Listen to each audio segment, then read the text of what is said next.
来乡亲啊，继续来看嘉义长尾仔马是发生着规模5.5的地动，这个深度只有8.5公里。地牛本身全台湾拢有感觉，啊，当然就是嘉义摇了上大力。讲最近半个月内，嘉义已经发生4届真千层的地动，外界真担心，这是不是就是梅山断层能量大爆发的征兆？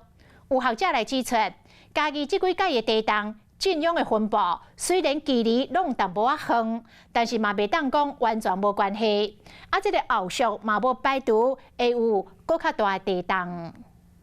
中雄摇到真大力，马场的警官发现无对动，赶紧为柜台走出来。会计顶悬的物件无法度抵抗地动的威力，全部落落涂骹。卫生纸擦吼。对啊，不然会黏黏。规个马场乱糟糟，抢了夜到规4家，店员赶紧摒扫。这边的地动，互不少人是心惊胆吓。这间制作业内底超大鱼肚仔嘛倒袂过破碎运命，有11个严重损伤。玻璃碎满地，然后水都流出来。这样损失多少钱啊？真的无法估计，平均都在10几块以上。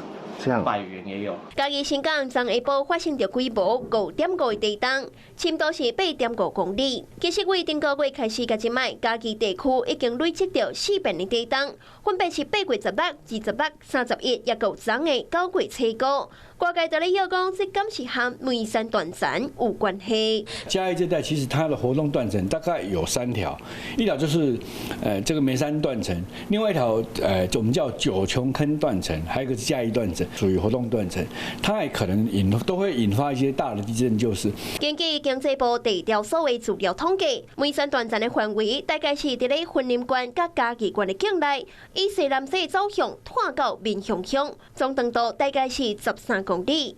伫1906年时，捌记的活动引发着规模7.1的梅山大地动，夺走至少1258人性命，是台湾有资料记录以来历史上第4惨重的地动。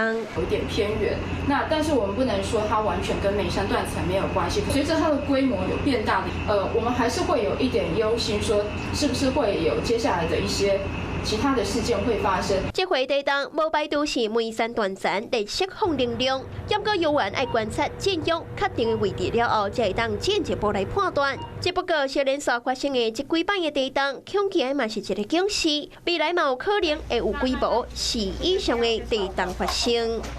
你好，我是宋彦明。想掌握最及时的新闻资讯吗？赶紧订阅、按赞、开启小铃铛，锁定华视新闻 YouTube 频道。